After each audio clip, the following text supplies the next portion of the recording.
通知廚房。Hello， 大家好，我係通少。今次想同大家介紹韓式燒牛肉步高儀。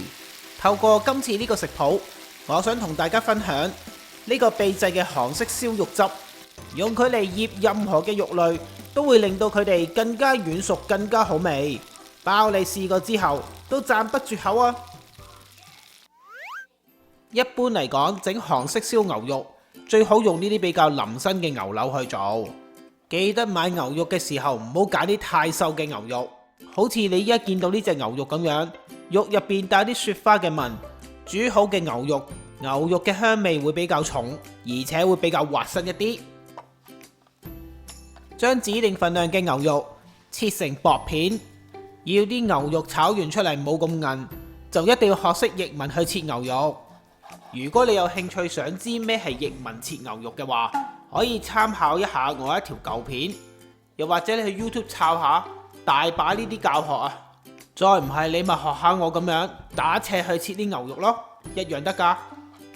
唔想切牛肉嘅話，可以用打邊爐肥牛，又或者用啲更高品質靚和牛片去做，就更加好食啦。加入秘製韓式燒肉醬嘅調味料，同啲牛肉撈勻佢。調味料入邊韓式醬油，如果真係揾唔到，勉強都可以用日式醬油代替。傳統嘅韓式燒肉醬係會將韓國嘅梨去皮之後磨成蓉，放落去同啲牛肉一齊醃嘅。但係喺我外國呢邊要買到韓國梨一啲都唔容易，所以我就用俾小朋友食嘅蘋果醬去代替。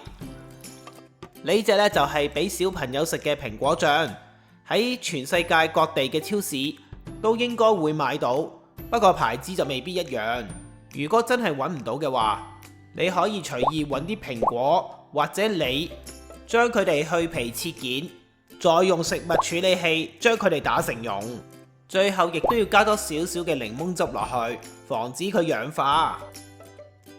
如果嫌我呢個秘製韓式燒肉醬太過麻煩，你可以買啲現成嘅韓式燒肉醬去代替，最好就係買翻啲韓國出品，又或者係韓國嘅牌子。以我今個食譜嘅份量，你大概需要100毫升呢啲現成嘅韓式燒肉醬。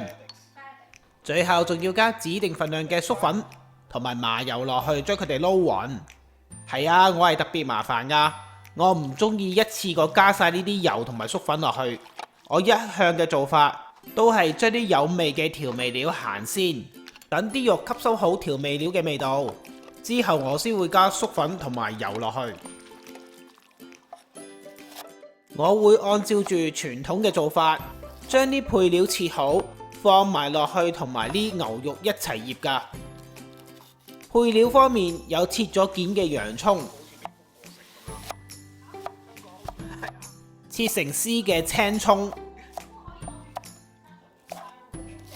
同埋去咗皮，切成一條條嘅蘿蔔或者甘筍絲。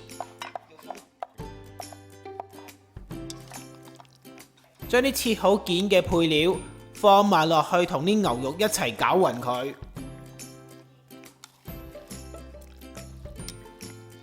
將啲牛肉放喺4度嘅雪櫃入邊，醃佢最好3個小時或以上，冇時間都要至少醃佢1個鐘頭㗎。所有嘅材料都醃製好晒之後，就係時候開鑊去煮啦。個鑊入邊我哋用中大火燒熱，加入大概1到2茶匙嘅油落去。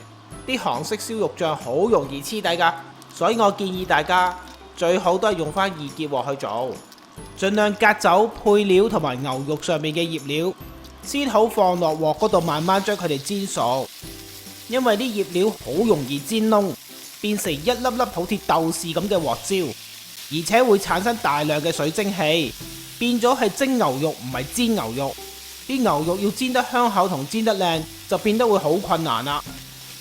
傳統嘅做法就會用呢一隻嘅爐頭放喺台嘅中間，一家人圍埋一齊，一度燒一度食嘅，就好似打邊爐一樣。邊樣材料熟咗就食邊樣先，通常都同飯一齊食，又或者攞啲生菜嘅葉加埋啲醬料包起嚟，好似生菜包咁樣食。咁當然你亦可以逐樣將熟咗嘅材料放上碟，當係一個餸咁樣上都得嘅。無論你用邊一隻方法都好，記得啲牛肉煎到6-7成熟就食得噶啦，唔好將佢哋煎到過熟啊！我自己呢，就喜歡將佢哋放落鐵板嗰度，每次當聽到呢啲咁嘅喳喳聲，會覺得碟餸特別吸引，流晒口水，食起嚟覺得佢特別好食噶。啲牛肉用咗我呢個秘製嘅韓式烤肉醬去醃，食起嚟又腍又滑，而且佢嘅味道野味得嚟，帶點香甜，真係好好食噶！大家記得一定要試下啦！我呢個秘製韓式燒肉醬真係好好食噶，唔單止可以用嚟醃牛肉，你愛嚟醃其他任何嘅肉類都一樣咁好食。例如你可以用嚟醃牛仔骨，或者愛嚟醃下豬扒、醃下雞扒，煎好之後個味道一樣都係咁好，包你食到舐舐脷啊！材料正確嘅份量、食材嘅牌子同埋相片都可以去我文字食譜嗰度揾到。喺呢條片嘅煙火就有呢個食譜嘅連結提供俾你去參考噶啦。